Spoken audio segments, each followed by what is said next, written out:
But tonight, it is my pleasure to turn it over to Don Samford, the chair of our programming committee and the moderator extraordinaire. I'll leave it to you to introduce our distinguished speaker and to help him teach us what we need to know about Syria. All right, thank you. Hopefully this works. We do appreciate the turnout tonight. Dr. Michael Singh is the director of the Washington Institute for Near East Policy. As he and I have visited here today, he's in a little bit of everything on the board with the U.S. Institute of Peace, whereas the Washington Institute focuses more on the Middle East. Here we have an international expert. So that's only one area for him. And you remind me of a colleague over on the Brookings Institute, Michael Hanlon. Sure. Who is, I think, another kind of very international, and I hold this man in high respect as I've had a chance to read many of the things from him. We heard him at the national conference last November. And then I had an opportunity with about 12 others to get a briefing at the Washington Institute with 4 of his colleagues. And they brought up that Syria was just kind of a center of so many things that were going on. So I did my homework on it. And sure enough, as I expected, they were completely correct. But I thought, here's the guy that knows everything about all the countries that are involved. And I could give a bigger introduction, but I think we want to spend a little more time on the topic because I won't get everything asked tonight with it. But let's start first with Syria as kind of a center. I've read some articles, they call it the global power battleground in a Cold War. And I'm going to kind of take you through countries. I think maybe that'll be the easiest way to help us simple-minded people understand this. Let's start with Russia. What's Russia's position in Syria? Well, first of all, let me just say it's a real pleasure to be here with all of you in Peoria. I grew up in the Chicago suburbs, so I'm from not so far from here, and it's great to be back in this area after spending so much time in Washington and around the world. And I'm glad to have the chance to talk to you about Syria because it's one of those conflicts which is tragic and risks being forgotten, I think, in the amidst everything else which is going on in the world. And Don, your first question about Russia is, I think, an apt first question because here we find ourselves in the world today heavily focused on Russia, but we're focused on what Russia is doing in Ukraine. And appropriately so. I mean, Russia invaded Ukraine in February of 2022. You'll hear, I'm sure, a lot about that from Fiona Hill and Bill Taylor when they come.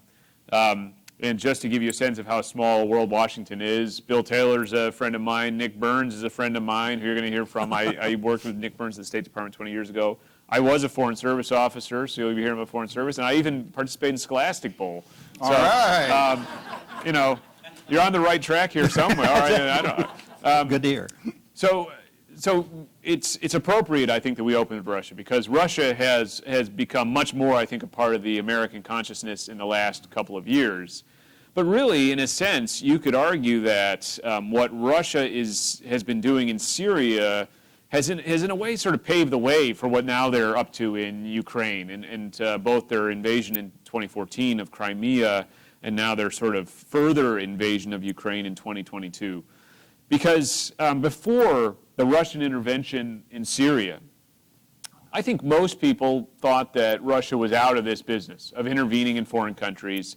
So they had intervened in Georgia in 2008, bit off a piece of that, but I think that didn't really sort of make waves in the United States in the same way that Ukraine has.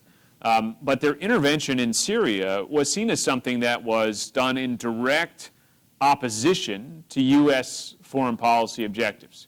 Because in a way, at the time, you had President Obama who had set this red line, as people will remember. And that red line was use of chemical weapons. And President Obama had said, look, if Bashar al-Assad, who's the dictator of Syria, uses chemical weapons, it really changes things for the United States, with the implication that we might intervene ourselves. Instead, you have Russia coming in militarily to Syria to essentially protect and to save the Assad regime. And I think the view of sort of scholars of both Russia and the Middle East was that he did it, the Russians, Vladimir Putin, did it in part to frustrate American aims, to show that, look, we had our war in Iraq, we had our war in Afghanistan, we overthrew regimes in both places, that, America can't just throw its weight around, that Russia is also a great power. We're capable of stopping the United States, thwarting U.S. national security aims, and showing that we, too, are still a great power on the world stage. And so I think initially that's largely what was motivating Russia to intervene. And it's no mistake that this should happen in Syria, because Syria was essentially the last outpost of Russian influence in this region. The Soviets in the 1950s, 60s were highly influential in the Middle East. You had, for example, Egypt under Nasser, which was heavily associated with the Soviets. During the wars in the Middle East, the Soviets even, we worried here in the United States, the Soviets would even move nuclear weapons into the Middle East. But that influence waned over time. In Egypt, for example, when Sadat became president of Egypt, he moved away from the Soviets. He kicked out the Soviet advisors and really came more into the American camp, and Egypt was pretty firmly in that camp for the decades after. So here you have in Syria really the last vestige of that Russian influence. And the U.S., in at least the minds of perhaps Vladimir Putin, threatening to overthrow the regime in Syria and presumably replace it with a pro-American regime. And I think he had his own red line, Vladimir Putin, and decided, I'm not going to simply stand by while this happens. I'm going to intervene. And that really did, for President Obama, render the idea of a military intervention to unseat the regime in Syria an impossibility. We weren't going to go to war with Russia over Syria. And since then, in the decade since that time, Russia has been essentially fighting, sort of fighting. I think we can say they're contributing militarily on behalf of the Syrian regime. They send weapons to the Syrian regime. They have sent military advisors to the Syrian regime. And to some extent, you've seen either Russian mercenaries like the Wagner Group, which has been in the news lately, or some special forces actually doing some fighting. I was going to say, I've heard that it was kind of a training ground for Ukraine. They were using some of this, the troops got some battle-hardened experience. Absolutely. I mean, Russia had done some fighting before, obviously, mostly in Chechnya, in what was essentially an internal conflict inside Russia. But that was in the very first years of the 21st century, rather. And really, the Syria conflict became a place where Russian commanders would go and get battlefield experience. And now they are applying that battlefield experience in Ukraine, unsuccessfully, thankfully. But essentially, you'd see these commanders cycling through. Most of the guys who ended up in positions of command in Ukraine are veterans of the war in Syria. And it's not just the personnel. We also saw Russia essentially using Syria as a proving ground for military systems, both for their own purposes, but also as a sort of in a sort of very macabre way, a showroom, as it were, for Russian military hardware that they could then sell to other countries. So look, I think that for Russia, it's not just about protecting a client state, but originally it was about thwarting the United States. And that's something which we didn't think about a lot, perhaps, in sort of the early 2010s, but now obviously is much more a part of the foreign policy conversation. You'll hear a lot more of that from Bill Taylor and Fiona Hill, presumably. All right, good. Well, let's move to the other that helped keep Assad in power, Iran. Yeah. Iran. Well, look, Iran, it's to really kind of understand what Iran is doing in Syria, you have to step back a little bit and understand Iran's national security strategy. And I won't kind of go too much into that, because that could be a talk That's a whole nother, yeah. of its own, in a sense. But essentially what Iran does, because Iran lacks conventional military strength. They don't have fighter jets, they don't have tanks, they don't have a conventional military force, essentially. Iran specializes in asymmetric power projection, so sponsoring proxy militias, terrorists, and so forth, as a means of keeping potential adversaries sort of unsettled. And they're past masters of this. I mean, the Iranians have created groups like Hezbollah, Hamas, essentially, in the Palestinian territories, and they funnel weapons, money, and training to these groups in a way that keep big, powerful countries, or not big necessarily geographically, but very militarily powerful countries like Israel, very much on their toes. And Iran has used this as a way to keep, again, any potential enemies unsettled, focused on their own borders, and not focused on Iran. There's an ideological component to it as well, in that often these groups that Iran is helping, they might be Shia Muslim groups, or at least nominally. They're almost always going to be anti-American, anti-Western groups.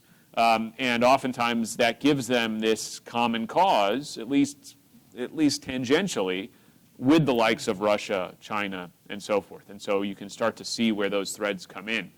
So Iran had been using Syria and the Assad regime specifically as almost a sort of coordination center for their activities in the Levant.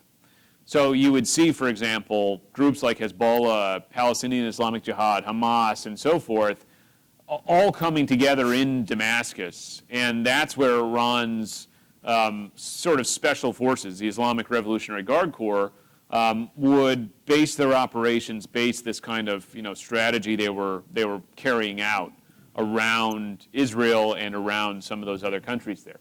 And so Syria was an incredibly important country for Iran. We saw this come into play, for example, during the U.S. occupation, U.S. war in Iraq, where you would have foreign fighters coming into Iraq via Syria, and oftentimes there was an Iranian element to that as well. Not always. You had some groups like Al-Qaeda, which had a very troubled relationship with Iran, some cooperation, some competition. But you would see Syria essentially as this crossroads for these types of activities. And so Iran couldn't afford to lose Syria for this strategy to continue working for them. And so again, we saw Iranian forces, not again sort of infantry, not shock troops, but higher level advisors, weapon systems, and so forth, go into Syria in an effort to help prop up the regime there in at least tacit cooperation and sometimes overt cooperation with the Russians.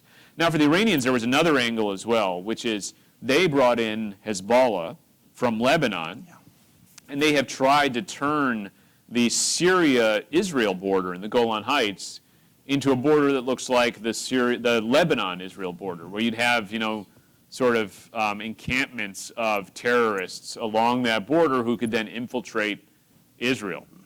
They haven't been successful in doing that for the most part, and that's largely because Israel has mounted a pretty vigorous campaign to try to keep them back from that border, back from the Israel-Syria border. But if you go up there to the Golan Heights, which is obviously a part of Israel, which had been part of Syria, and it is high ground, hence the name Golan Heights, you can stand on a hill, and in one sort of sweep, you can see a Russian military installation, a Iranian military installation, a Hezbollah military installation, and then an ISIS encampment. ISIS being this terrorist group that obviously the U.S. intervened to fight as well, all in the same sort of visual sweep. And so this is what Israel has been trying to push back. I've been to the Golan Heights, and you're right, it's amazing the panorama and view you have as you're looking down on that. We're looking at a UN camp that was attacked, I believe, by ISIS at one point. All right, I'm going to leave countries for a moment because I want to come back to Hezbollah and Hamas and all these different groups that are proxies for Iran. Analysis that I've read, some of it says that they're just under the control, that they still have a mind of their own, so they could potentially go off on their own and do attacks that aren't ordered by Iran, which makes it a little more dangerous. And I guess I'm kind of wondering, I know it's not just Shia and Sunni. You do have the Persian-Arab scenario that's playing out that, for students in particular, it makes it a much more complex area to understand, to realize don't call an Iranian an Arab, or your throat will be cut. Although there are lots of Arabs in Iran. That's there is, right. yes. And so I think we have the confusion. I know the Iranian generals, we would constantly hear about, especially in Iraq, the number of them that were killed, but also in Syria. So we know that high level. What kind of danger is there with these factions that are sitting there that aren't all of them necessarily rooted in Syria, but they go wild on Israel or somewhere else? For sure, on American troops without Iran's approval. So one thing we have seen in Syria is that as the country fractured and split up after 2011, when you had that initial uprising of the people of Syria against the dictator, the regime in Syria, Syria has become a sort of magnet for all sorts of groups and all sorts of individuals. So you've had foreign fighters coming from literally all over the world to fight in Syria on behalf of different groups. So initially, that was largely ISIS. And then as ISIS started to recede, those foreign fighters would gravitate towards other terrorist groups. And those different terrorist groups, even though they might have similarities to ISIS, they might be extremist groups, they might be Sunni in their ideology, Sunni Muslim, they might have different objectives. So you have groups, for example, in a place called Idlib, which if you look at, it's great that we have this map, and thank you, Don. So if you look up in the northwestern corner, you see a place called Idlib. This is a city, a territory, which is essentially governed by these terrorist groups. But they're terrorist groups with different objectives, different sort of plans than ISIS had. And oftentimes they'd be in competition with groups like ISIS. So you have those groups which are essentially independent of any real state patron. And then you would have groups which we would consider proxies of states. And that would include big, powerful ones like Hezbollah. Hezbollah is obviously a Lebanese-based Shia Muslim militia, which got its start during Lebanon's civil war, which does have its own identity, does have a mind of its own, as you said, Don, but is very much dependent on Iran. And I think it's fair to see it as a proxy of Iran. They went into Syria to fight really on behalf of Iranian interests. And this was controversial inside Lebanon itself because Hezbollah has always styled itself as the resistance to Israel. They styled themselves in that way because they got their start when Israel was occupying part of southern Lebanon. And so you'd ask, well, how is it resistance to Israel to go and fight on behalf of Iran in Syria where Israel isn't, right? And Hezbollah has come up with a narrative to try to justify what it's doing, but really the justification is we're doing this on behalf of Iranian interests because we're tied so closely together. So they may have a mind of their own, but Hezbollah can't exist independent of Iranian patronage. And so that independence only goes so far. And then you'll have other groups which are actually groups created by the Iranians or the Russians where they'll just go out and they'll recruit amongst Syrians, amongst locals.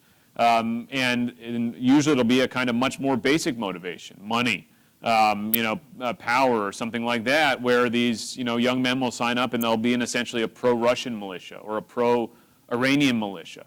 Iran would import fighters from places like Afghanistan or Iraq to go into Syria and act as a militia. So I mean, it's an incredibly complex landscape of different groups as the control of the state broke down. Now, some of those groups actually work with the United States, and so when we talk about the U.S. role, and the U.S. is in this kind of yellowish-orange portion up here in the Northeast, the U.S. has been able to do a lot in Syria with a relatively small number of troops because our forces have helped forge this local force composed of Arabs and Kurds who all sort of share an animosity towards the regime. We've been able to get them to join together, sometimes uneasily, in pursuit of that common objective. And now you have this sort of autonomous enclave in that yellowish-orange portion, where you have U.S. forces present, but really it's this kind of largely Kurdish force that's governing that area. And I'm sorry if that's all extremely confusing. I'm happy to answer more questions about it as we go on. But My understanding, we have something roughly 800 to 900 U.S. troops there. We have, last I checked, we have about 900 actual soldiers there, and then probably hundreds more contractors. Right, forget about the contractors, you're right. Right. And I believe Russia has around 6,000 currently. So it's probably something like that. It's hard to know, obviously, exactly how many forces Russia has there. Plus, it's always a question of, well, who exactly are you counting? Because Russia operates through these private military companies like the Wagner Group. I think we would consider those Russian forces. Yeah. But you have not green man. Well, yeah, you have both the little green men and the men who aren't wearing green, I guess. Yeah.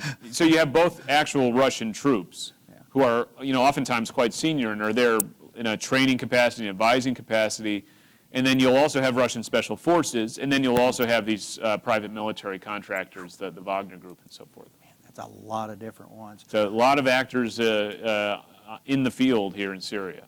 All right, I think the Discord leaks, and maybe the Institute for the Study of War also mentioned this, that I believe there was intelligence that we had that Iran was using its proxies to attack Americans, and that both Russia and Iran definitely want the United States out of there so that they have complete influence on it. Is that what you're hearing also? It is. And so, look, one thing as we talk about all this universe of different groups that are there, one thing that's important to bear in mind is that people often talk about Syria as though it's a civil war. In Syria, the Syria conflict did start in 2011 as an uprising by Syrians against the regime due to that same mix of factors which led to uprisings elsewhere in the region. It was, corruption. It was a lack of political representation or channels for political dissent and so forth. But as has happened in other civil wars around the world, it also quickly became this sort of arena for international forces, for other countries, especially neighboring countries, to become involved and sort of wage their battles against one another. And so we see Russia using it, we see Iran using it as a means to project their own power, but also to fight back against, say, the United States, or fight back against Israel. And that's done basically at the expense of Syrians. So their territory becomes a battleground for these other powers.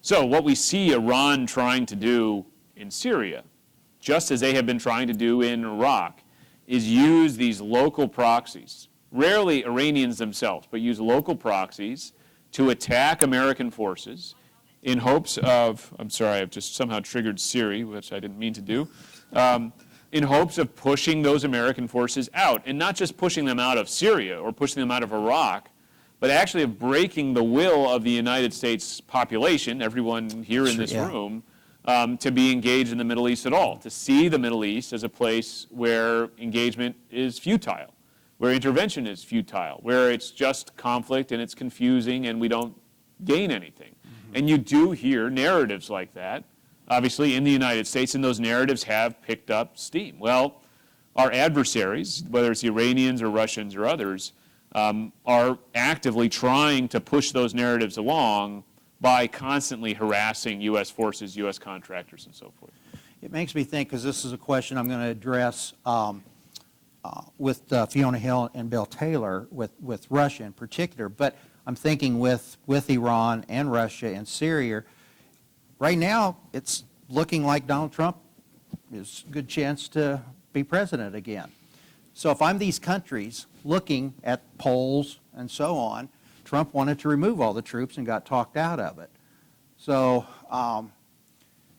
does that factor in, do you think, in their equation that some of this, if we just wait, we could see it without necessarily all bloodshed? Absolutely. And I think it's not just a matter of, say, President Trump and his rhetoric, but I think that there is this rhetoric around so-called endless war in the United States.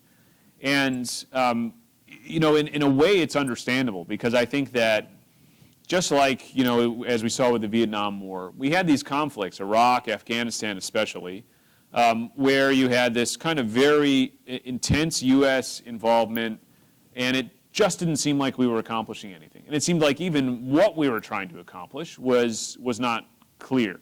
And I think that that is something which can be laid at the doorstep of actually multiple American administrations, not sort of being clear about what we were trying to accomplish, but also maybe having unrealistic objectives and not having a match between ends and means.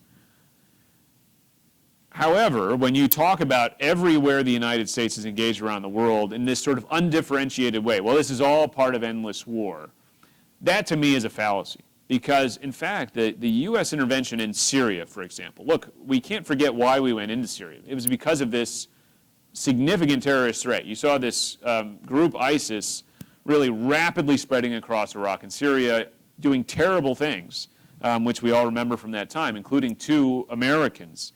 And the idea that this vast swath of this region would be controlled by this kind of group, I think, was just not acceptable. Whether you're a Republican or Democrat, it wasn't a political thing. But the intervention itself, again, we're talking 900 U.S. troops. Compare that to, say, Iraq and Afghanistan, tens of thousands of American troops going in, occupying the country, trying to rebuild ministries and so forth. That's not what this is. This is a small number of U.S. special forces who have been able to work with local forces, tens of thousands of local forces, in a way which actually has been very effective in keeping this. The local forces do more of the fighting. The local forces do all of the All fighting, frankly, ideally. I mean, of course, Yes, occasionally yes. American forces will come under attack and, of course, will defend themselves. That's why we don't hear about the casualties coming out of there. Right, and we have had, unfortunately, American soldiers die there, give their lives there, but that's not their purpose there. Their purpose is to be training and working with these local forces, providing kind of higher-end capabilities.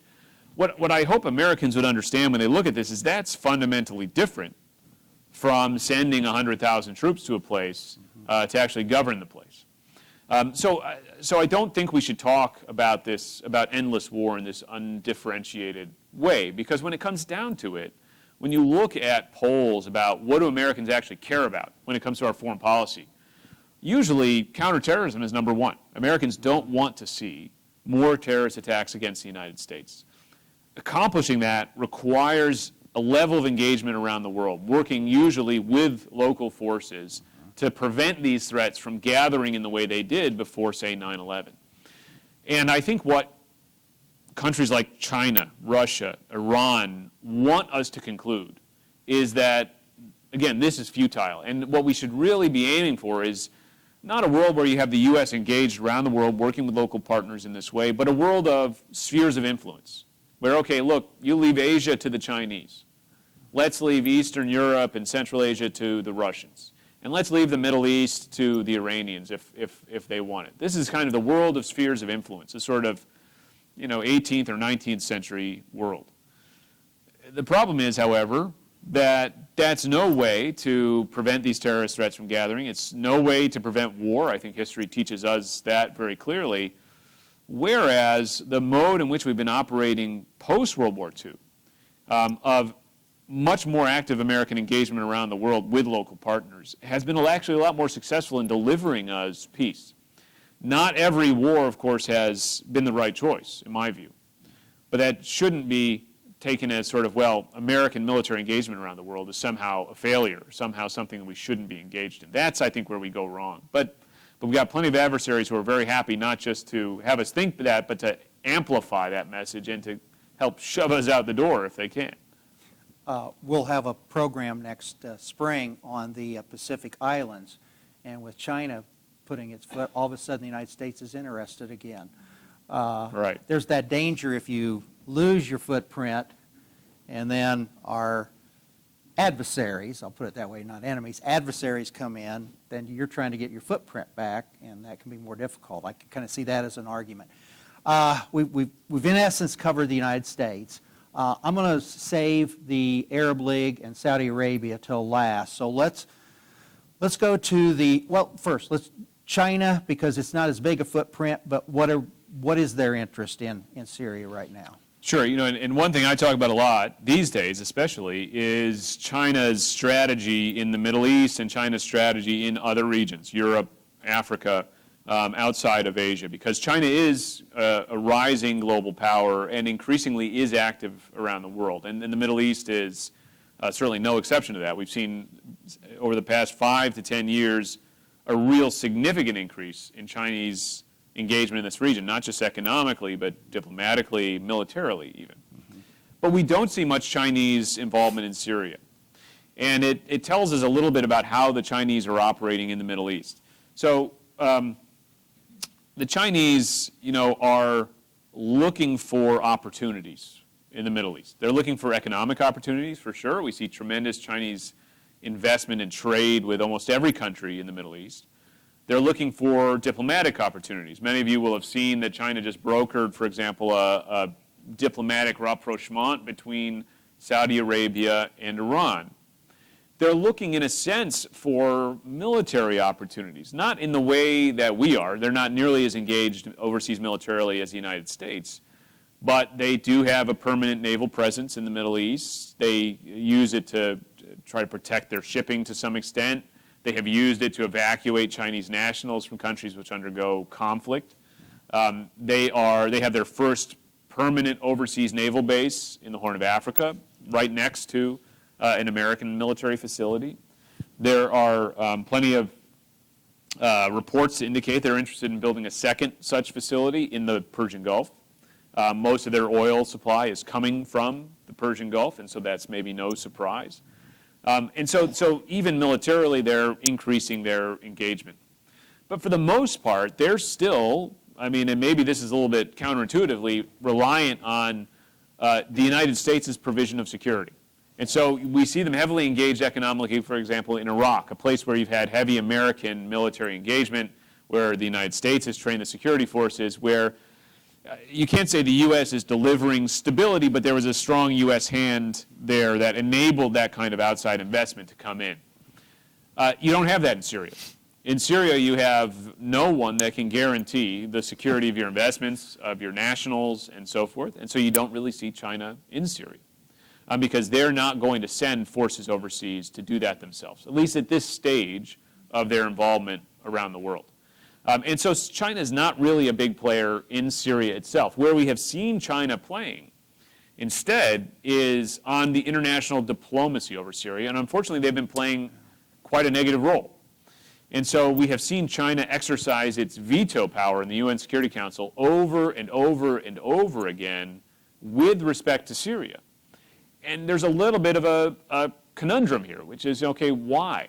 Why Syria, of all things? If I've just described it as not actually that important to China, they're not that engaged there, why are they doing this? And in a way, I think it's the fact that it's not that important to them that has led them to use it as a place to sort of diplomatic contestation with the United States, not in the region, but in New York, at the UN Security Council, to sort of show that they are willing and able to play this role of an actor in global politics, and that they can, again, just like I mentioned with respect to Russia, that they can thwart whatever it is the U.S. is trying to do, and they do it usually in partnership with Russia. Most of China's vetoes in the UN Security Council have come in the last 10 years, and almost all of them have been about Syria, strangely enough. Wow.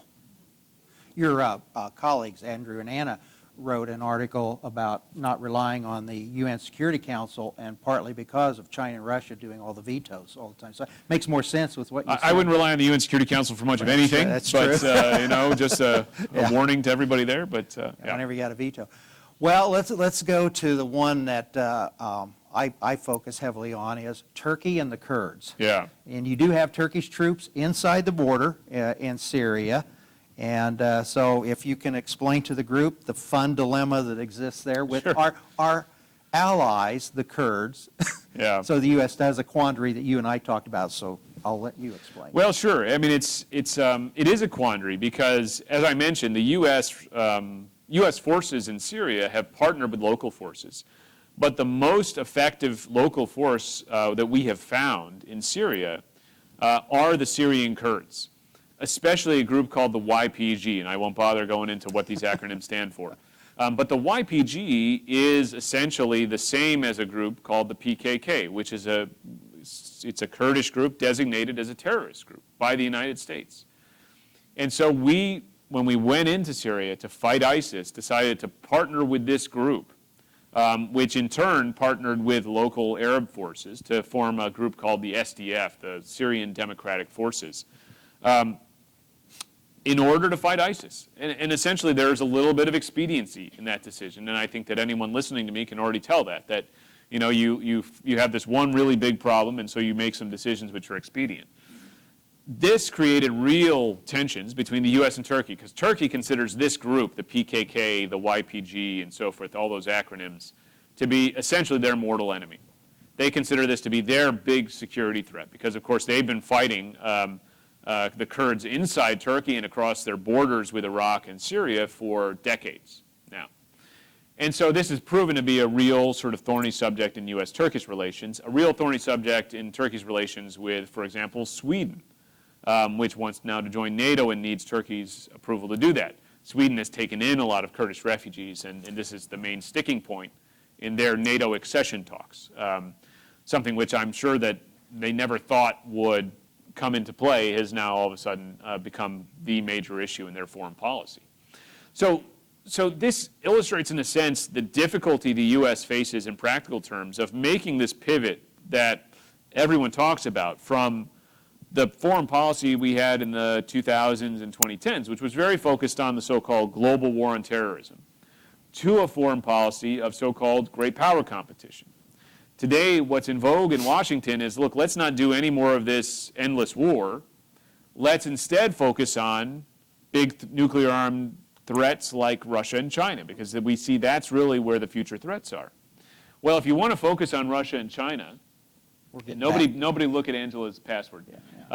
If you want to focus on Russia and China, a partner like Turkey is very important. Look at the Ukraine conflict and the pivotal role that Turkey has played there, and things like the grain initiative, allowing exports of grain from the Black Sea out into the wider world.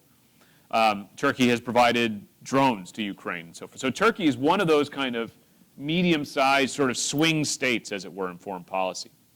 So if you want to focus on countering China, you'd like to have Turkey on board.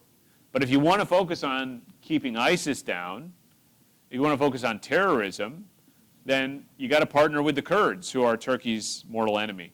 And so that's really the conundrum. And so we have obviously spent a lot of hours, and that's probably understating it, weeks, months, years, trying to navigate this with the Turks. The Turks themselves are occupying a sort of what they call a buffer zone in northern Syria. They occupied that because they want to sort of keep what they consider the threat of the Syrian Kurds away from Turkey's borders. But they've also, in the meantime, done a lot of sort of engineering of the populations there, moving people in, forcing people out, and so forth, in a pretty unfortunate way. That has prevented any steps towards rapprochement between Syria and Turkey. So we've seen this, and maybe this will be where we go in one of the upcoming questions. We have seen this normalization between the Assad regime and some of the states in the Arab world, but we haven't seen that between Syria and Turkey. And that is largely because you have Turkey occupying this northern strip of Syria and refusing to leave, and Assad has said, I'm not going to talk until you leave the country, and they're not willing to do it. So again, I feel like we're adding to the complexity here, and I feel like probably your heads might be spinning at this point. But that is certainly another important angle to this conflict. Well, you might mention to the group too, because I was fascinated, the project you and Nair are going to be engaging in.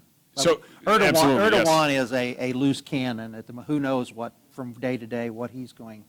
I understand now he thinks we're going to go back to the EU. He made a statement, so to the European Union, which they got jerked over the first time and anti. So we just don't know where his mind is going to take him. We've had lots of, obviously, a very difficult bilateral U.S.-Turkey relationship in recent years. And so the project that Don's mentioning is some of my colleagues and I are putting together a sort of U.S.-Turkey working group to see if we can come up with a roadmap for how do you work through some of these problems, because, Turkey's, as I said, just an incredibly important country in world affairs and also a member of NATO. And so having a good, productive U.S.-Turkey relationship, especially given all these problems we face on Turkey's borders, whether that's Ukraine and Russia and the Black Sea or whether it's Syria, is incredibly important. Well, in Turkey and Russia are a hot coal, and I understand Russia is trying to persuade Erdogan to talk with Assad right now. And right now, he seems to be negotiating with Russia, but we go back to when they shot down a Russian aircraft, a NATO member. So if another country would attack Turkey, what happens? Well, sure. Turkey could invoke Article 5 of the Atlantic Charter and could ask for the U.S. to come to its defense. And don't forget that, I mean, Turkey is a member of NATO because of its fears of Russia.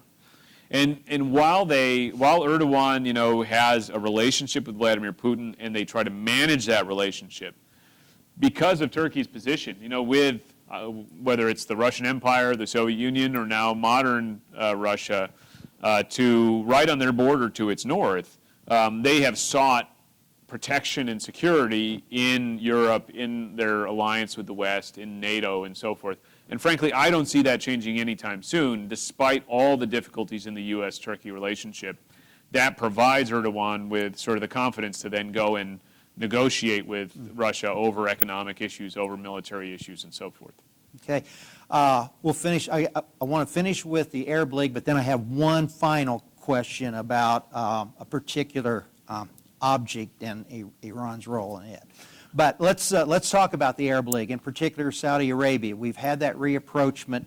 I wasn't aware until I was doing more research about the drug that was partly involved. So I have a hunch I'm not the only one that didn't know how important that is to this. So if you want to talk about that a little bit. Sure. So, look, U.S. engagement with the Assad regime, but more importantly for this purpose, Arab engagement with the Assad regime has swung like a pendulum between let's talk to pressure and isolation over the years, even before this current conflict in Syria. Starting with the outbreak of this conflict, this civil war in 2011, Assad was isolated by the other Arab states, those that are partnered with the United States, Saudi Arabia, UAE, Qatar, and so forth. And over the course of the past decade plus, basically these Arab states feel as though this hasn't worked. Isolation hasn't worked, pressure hasn't worked, and what they have feared is that instead they have sort of ceded influence to Iran, to Russia, and to Turkey, non-Arab actors, essentially. And so that's, I think, why you see this embrace and these normalization efforts. But it's not unconditional.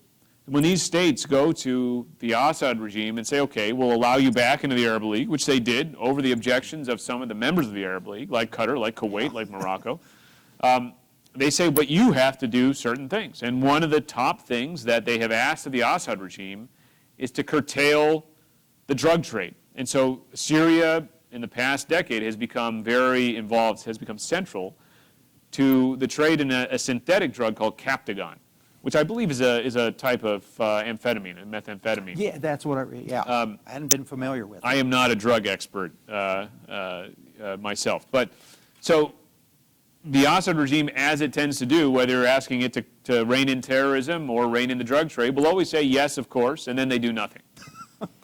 And so this request has been made. The Syrians have been brought in from the cold, but there's no change in its central role in the drug trade, largely because it's essentially a mafia regime, and those who are in power in this regime, who have survived over the course of this 10-plus year war, make large amounts of money from this drug trade. And so they're not going to give it up. And this is what we see time and again with the Assad regime and why it's been so frustrating for the United States, because we tried, and you can even ask Nick Burns about this, because he was Undersecretary of State when this was going on. We tried engagement. We sent Bill Burns, the current director of the CIA, went to Damascus in the early 2000s. Remember that. Richard Armitage, who was Deputy Secretary of State, went to Damascus to try to talk sense into Assad. Assad would say all the right things and then again do nothing. And this is what these Arab leaders are now finding out, that whatever he'll tell you, he's not going to change. We won't have time to get into this, but again, in my readings and analysis it's talking about the Gulf states really in the process of trying to reshape the Middle East in their own image of what they want to see the Middle East. So it'll be interesting to see the developments, I think, all that plays out. My last question is going to be about drones. Yeah. I think it was, Bilal maybe mentioned in our briefing that there was discussions about a possible drone factory in Syria. We've watched the drones, which became very important to us as an assassination weapon. But boy, we're really seeing drones with the Ukraine, Russia. You can just see this starting to kind of spread everywhere. And obviously Iran's got some pretty good drones that we see operating in the Ukraine theater. Can you give us more information of where we're going with the drone situation and how maybe this becomes a proving ground, again, also for these kind of weapons? Yeah, I mean, absolutely. So I would say Syria already has been a proving ground for drones, or for, as we call them in Washington, UAVs, unmanned aerial vehicles, over the course of these last 10 years, because we have seen Iran deploy drones to Syria and try to use them against Israel, largely.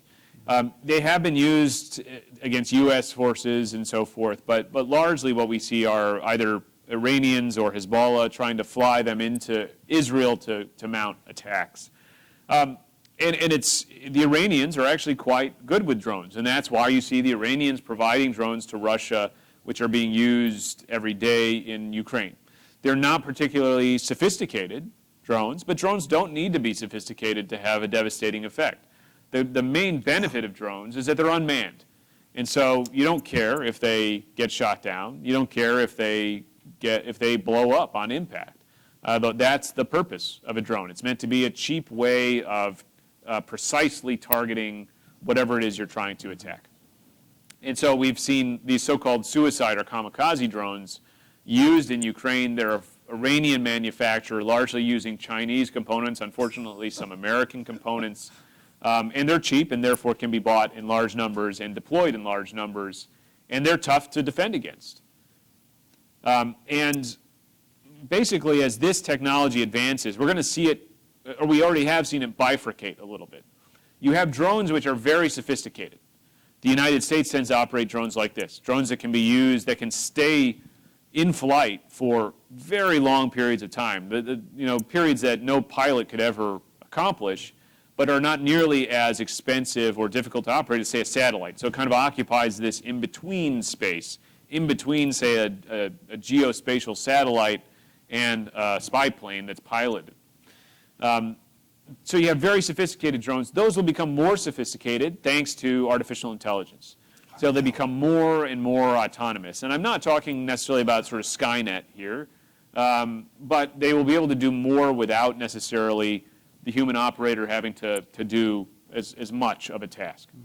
But then you also have drones which are just really cheap and crude, and they will get cheaper and easier to produce for just about anyone who wants to produce them. And in a way, that's almost a bigger concern because, there are very few countries which are rich enough and sophisticated enough to field the types of drones that the United States fields.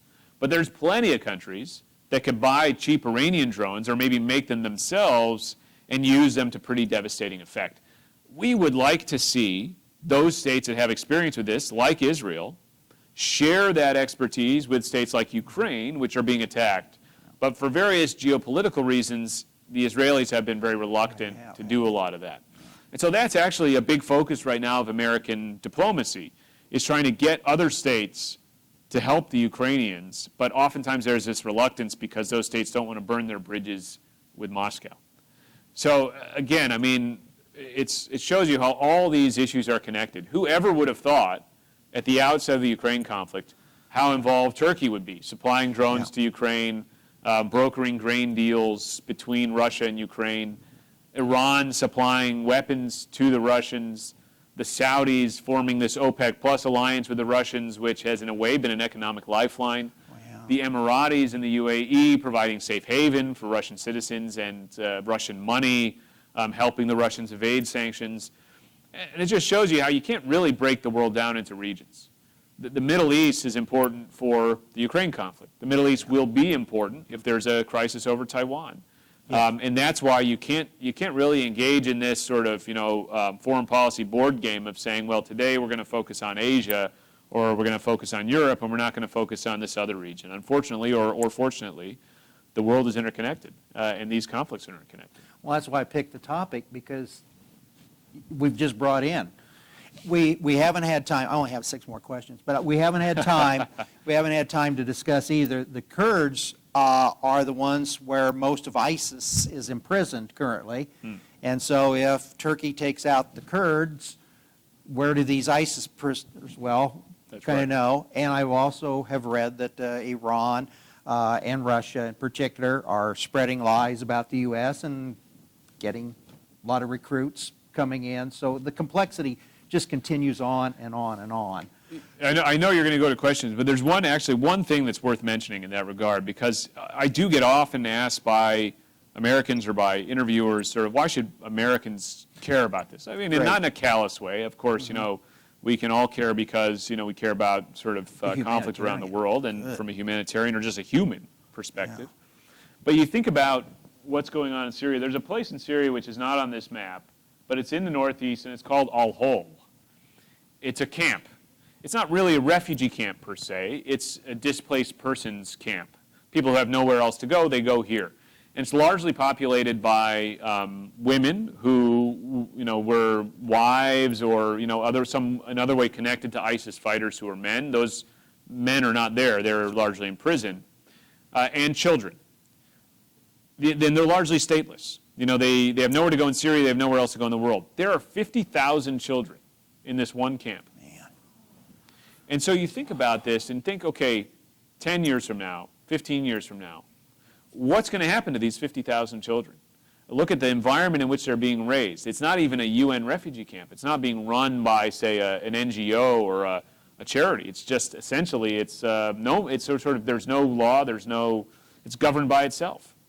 And, you know, that's how these problems get perpetuated. So you can say, look, I don't care who governs Syria. I don't care if they have democracy or rule of law and so forth. But ultimately, these things do come back and affect our lives. And so it's worth caring about what happens in these places for lots of reasons. But even if you only want to think about it from a sort of point of view of self-interest, we should care about what happens in these places, because, you know, that will end up affecting the things that we care about one way or another. And if these things don't get resolved, and probably not in a good way, the idea of 50,000 children going up in this sort of stateless in this camp, nothing good can come of that. Talk about a recruiting hotbed. Yeah. Also, for the students in here, another topic we're not addressing is the Syria refugee crisis, which is in a lot of countries, and I think in particular in Europe. France is going to have an election. You have Syrian immigrants, and you have a populist Yep. anti-immigrant Kurdish in Sweden, an issue with the Turks, but Turkey has got millions of Syrian refugees, which they're wanting to ship some of those to Europe, and you know, there's so many dynamics that has evolved out of Syria that is going to have an effect on elections, who comes in, policy attitude, and a lot of this is not going to be to the benefit of the United States. Although, you know, one thing you can be proud of, if as an American or as someone living in the United States, is that, you know, look, we have our problems, but we do this well. When it comes to taking in refugees and making them a part of our society, this is something we do well. And so we've taken in hundreds of thousands of refugees during this period. And those people live in communities around the United States. Oftentimes they, after a period of difficulty, obviously, in transition, start businesses, practice medicine, you know, become members of the community like any other. And a lot of parts of the world really struggle with this, including Western Europe. Yeah. You know, societies that, you know, really have no excuse. And again, we can be proud as Americans, I think, that we do this well, and we can be a welcoming place without a lot of those problems that others have. I second that. Yeah. All right, now now he has to drive back to Chicago tonight, so we don't want to keep him too late, but that's why we don't want a speech. Ask your question. And give us your name, too. So Angela Weck. I do have a first question, because we have a sizable population of Lebanese Americans here in the Peoria area, and Lebanon is hosting a lot of those refugees from the Syrian crisis. What kind of a relationship or challenge does that pose for places like Lebanon, who have their own economic and political challenges, What impact does this huge number of refugees from Syria have on Lebanon and other places other than Turkey? For sure. So Turkey, Lebanon, Jordan, and Iraq, all the neighbors of Syria, have all taken in very large numbers of Syrian refugees. And as a percentage of their population, much higher than any country in the West, including the United States. And it sort of plays out differently from one country to the next. I would say that more than anything, for Lebanon, it's a tremendous economic burden, obviously. And look, the United States, the UN, and others have tried to step in and help with that burden. But ultimately, there's only so much that can be done absent some kind of solution to the conflict in Syria that would allow people to go home.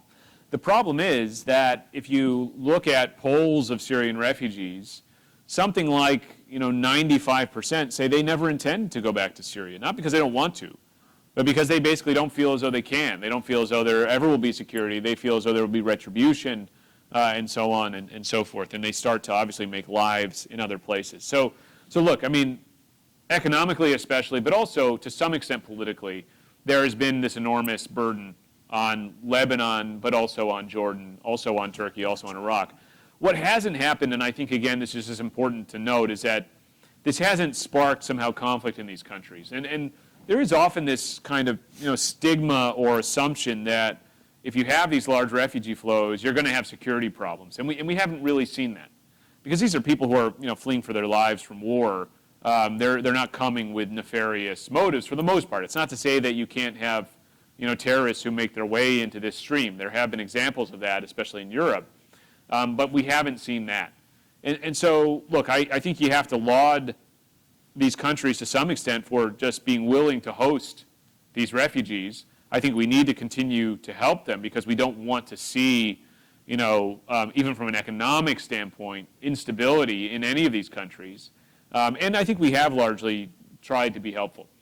In Lebanon, it's particularly sensitive because of the demographic balance in Lebanon, which is always a major sort of political sticking point. And so taking in refugees, whether it's Palestinian, Syrians, or otherwise, it also brings that added sort of political dimension.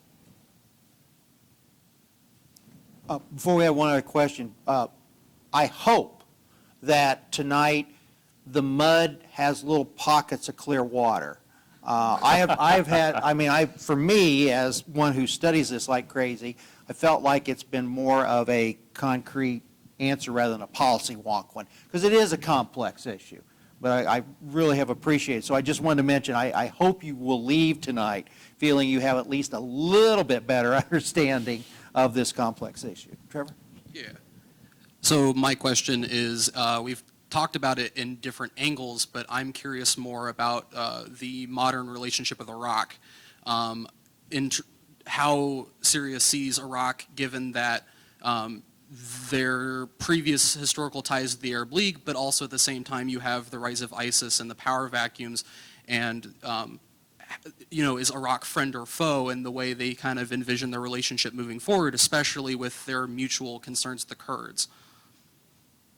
Sure. Well, it's an interesting issue and an interesting question, and it sort of defies easy explanation. So, because, frankly, everything we've talked about tonight. But Syria and Iraq, historically, in the sort of post-war period, were both governed by Ba'athist regimes. Hafez al-Assad, the current dictator's father, and then Saddam Hussein.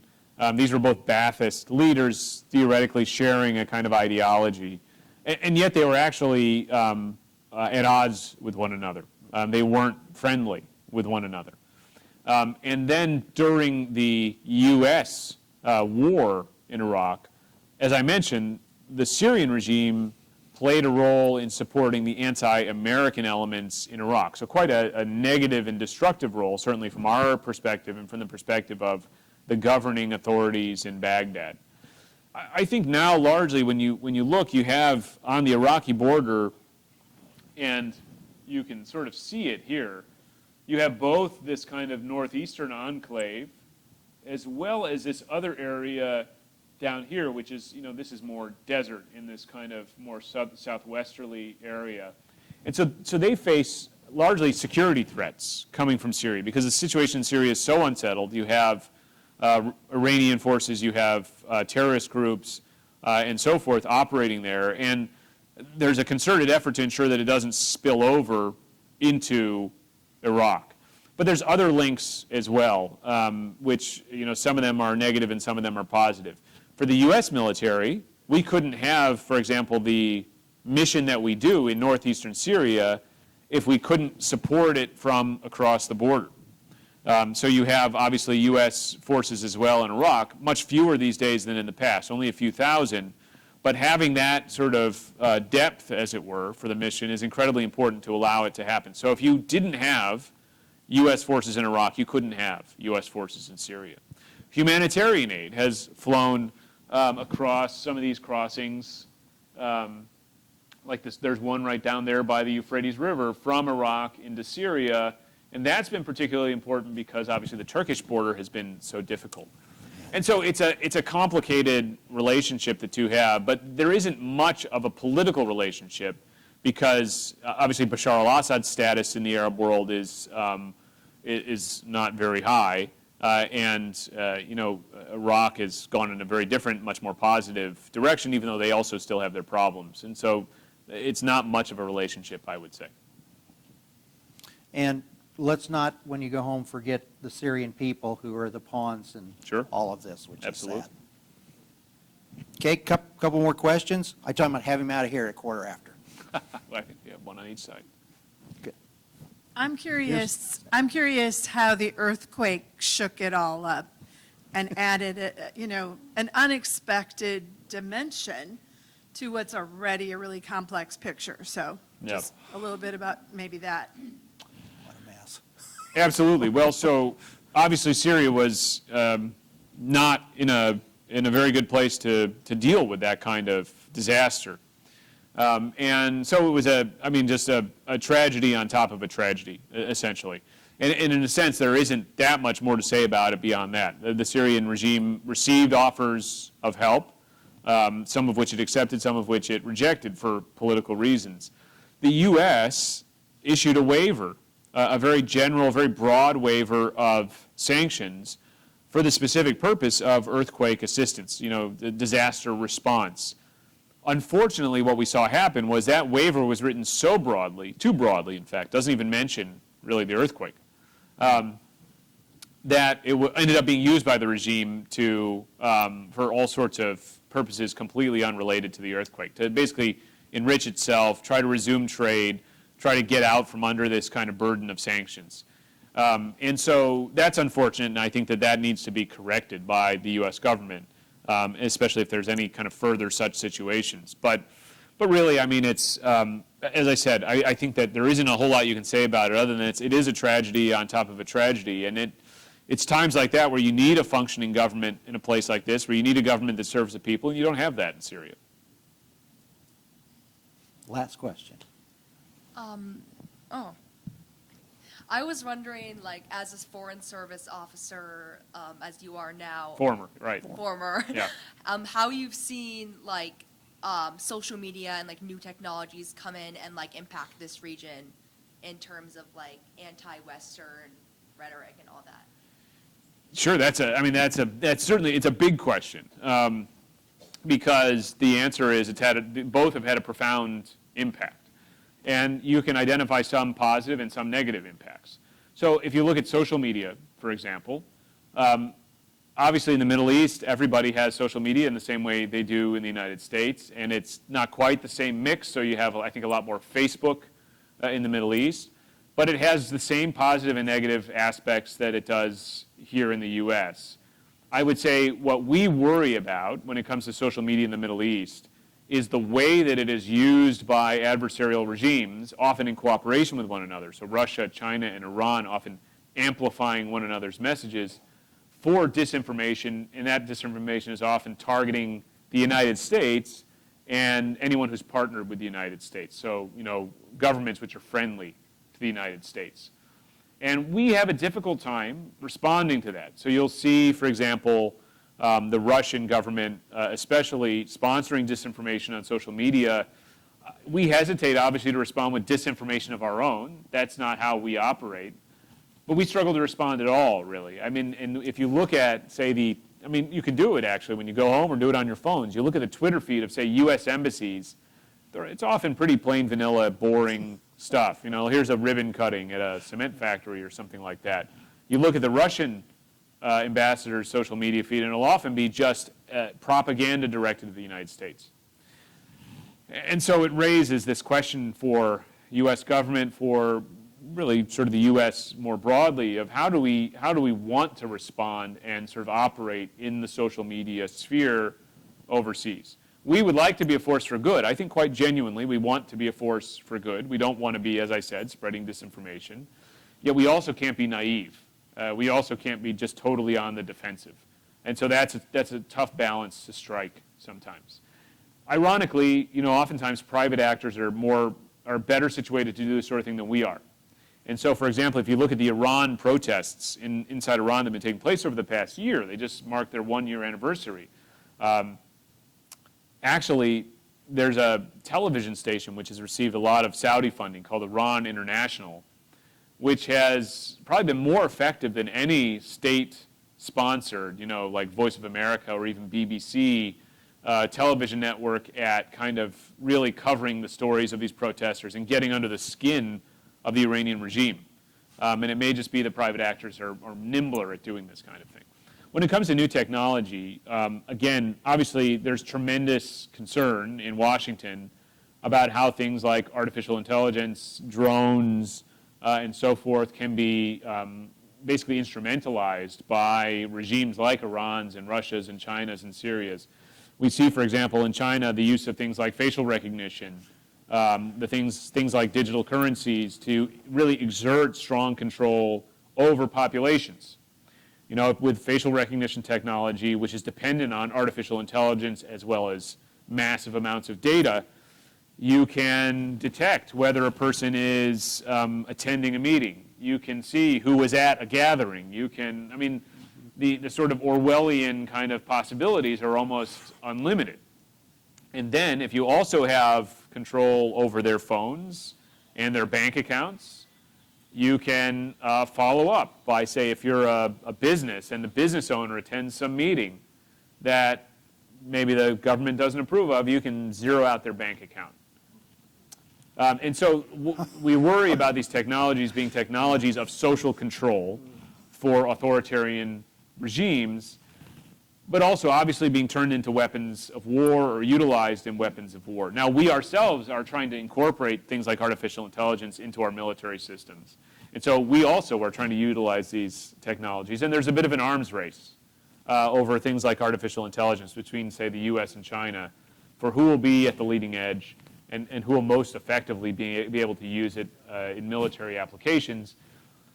And again, without going any further down this road, because it turns into a pretty different talk, that raises ethical questions as well for the government, also for tech companies and so forth, and that's been very difficult for us to deal with as a democracy. But at least as a democracy, we deal with it. And you don't see that in other countries that have authoritarian systems. Maybe we can do a Zoom program on that topic. I think we should hire the Ukrainians to do our Twitter feed, because I think they're really good at They do getting better back at it the than our Russians. government would, Yes, that's yes. for sure. Yeah. Where can we follow you? On Twitter? Where can, if we want to keep up with your thoughts? X. So my advice would be don't follow me.